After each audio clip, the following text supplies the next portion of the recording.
بيقولوا المصريين اصلهم فراعنه. طب يا ترى ايه الدليل على كده؟ يمكن وجود الاهرامات وابو الهول والاثار الكتير اللي موجوده في مصر هي الدليل على ده؟ مش عارف. طب يمكن المصريين فيهم شهم الفراعنه؟ كنا بنشوف ان هم رسومات في المتاحف عينيهم ضيقه شويه، يمكن هو ده السبب؟ والله ممكن، ليه لا؟ بس المصريين عينيهم مش ضيقه، المواصفات دي تنطبق على الصينيين. ايوه اصلهم صينيين. الفراعنه كان عددهم بالملايين وما كانش عندهم مشاكل في الاسكان تماما، ولا كان عندهم وزير اسكان اصلا، ولا كنا بنشوف سرقه اراضي، ولا تعديات على اراضي زراعيه، ولا مشروع شباب ابني بيتك يا ابن تحتمس مثلا، ولا طن حديد هديه، ولا ابني بيتك يا ابن بلدي. مفيش الكلام ده خالص. بس الفراعنه بنوا الاهرامات من غير خطط خمسيه ولا عمولات ولا قرارات سياديه ولا شاي بالياسمين.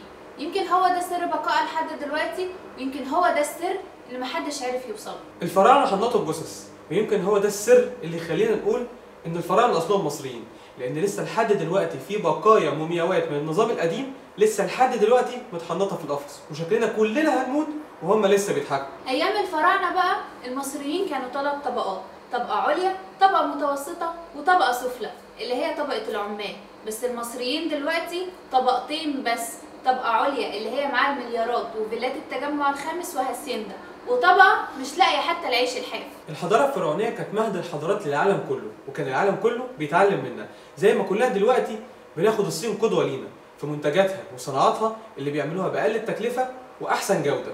ده حتى منتجاتهم بيلفوا بيها في البيوت عندنا. الصينيين ادوا درس للعالم كله في قوه العلم، وقد ايه بنشاطهم وذكائهم اكتسحوا العالم كله، وحسسونا فعلا ان هم امتداد للفراعنه، وان احنا ما نشبهش الفراعنه في اي حاجه، وان احنا بس عايشين على تاريخنا، مش فالحين غير ان احنا نقول احنا اللي بنينا الاهرامات. ما هي حاجه من اتنين، يا اما 85 مليون مصري يروحوا يعيشوا في الصين وصدقوني هيستحملونا وهيعرفوا ازاي يشغلونا ويطلعوا طاقتنا وقوتنا صح. الحاجه التانيه ان تكون مشكلتنا في حكامنا كعرب، وساعتها هنقول عايزين حكام من الصين حكامنا.